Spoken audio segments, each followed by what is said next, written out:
committing same crimes as his brother. However, was not given a bail. He was given a court summons, and no address or date of birth was on criminal and court proceedings, and that is not done anywhere in the state of Maryland. They have to be able to send you documents from the courts, and nobody, including the media, can find this individual or even have a photo of the individual because he wasn't actually taken through the same process as his brother. So those are the real clear and concise questions that we would like answers from Baltimore State's Attorney Greg Bernstein. We think it's only fair and fitting that we realize why first-degree assault, felony, the more serious of charges, was dropped, but second-degree assault still remains.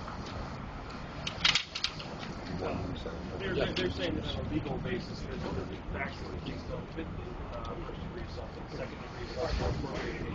Are you looking at it from a legal standpoint, or is this just a lack of comment from the state's attorney that you're upset about? I think it's on two folds, Justin. It's a great question.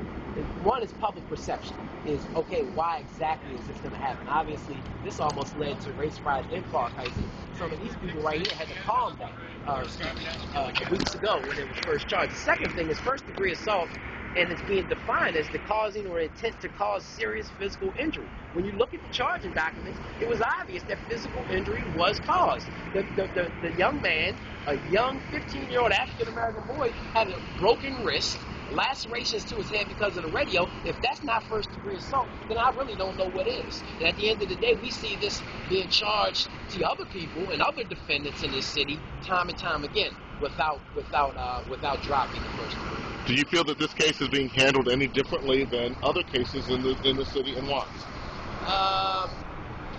I would say that we want to be very clear as to the handling of this case by our new state's attorney. Obviously, he's just coming in. I don't want to get into anything specific dealing with any type of race or anything like that. But I think that when you look at the facts of the case, the low bail, I mean, we have some African Americans who are charged with telephone misuse and given a no bail. But the low bail that was given, the no bail, and just the summons that was given to his brother, and the dropping of the felony charges really begs the question of how he's handling these cases.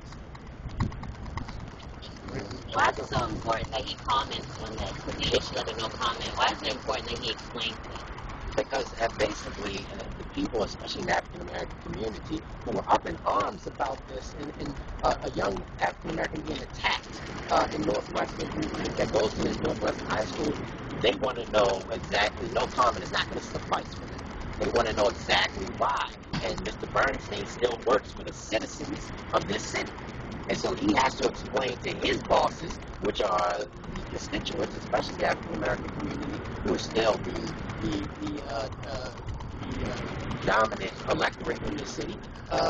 He has to answer to them why he decided to do something. He doesn't have to not, recharge anything. That's his decision. But at the end of the day, his decisions need to be explained to the voters that you put in office.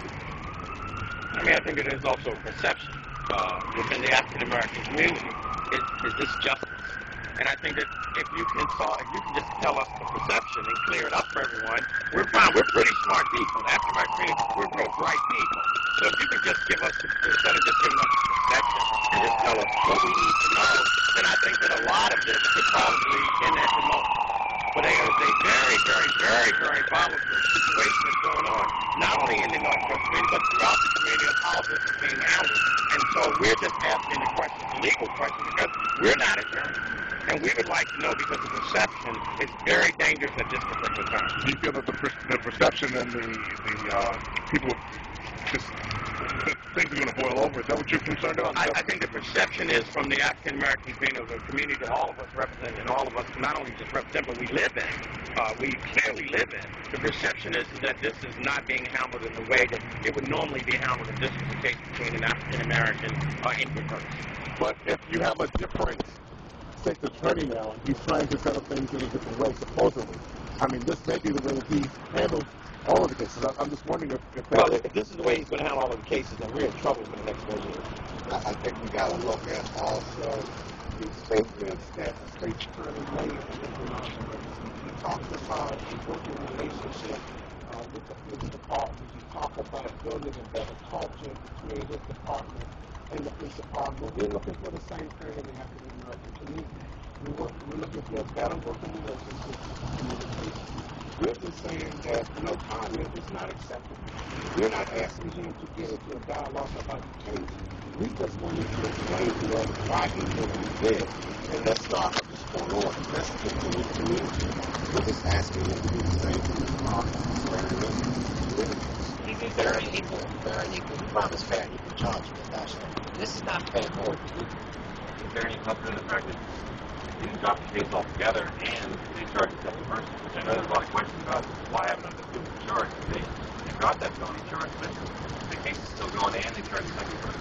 And it should charge the third. Because actually the third person is actually supposed to be having more political ties. But we're not going to get into all that hearsay and all that. A third person should be jumping in. But that does not mean just because you charge the person who actually was that wrong that we should then give another person a free pass. That makes no sense. I think what they're doing is they're dropping it to a point of misdemeanor. Obviously, you might know they can keep it in district court, and then they can plead it out to a PBJ at the end of the day. That's a slap on the wrist when this young man is going to have to suffer that for the rest of his life with that offensive. What message do we send young people? What message do we send young people to say that this can occur, and at the end of the day, this is how it ends up? If I need a conversation whatsoever, we're trying to get young people to be good citizens in our community. How do we as adults, as elected adults, then send this message to these young people in Northwestern, who I assure you who are discussing this daily in Northwestern, who have a very bad feeling about this at Northwestern, to be honest with you? What kind of message do we send to all we're asking for? It's very simple, just answer, and we want the press to ask for it as well. Because if the press can jump on it a lot more than we can, then we can also expect, or maybe we'll get more answers as well. Can we get, you got everybody to just say your names and titles, because I'm not sure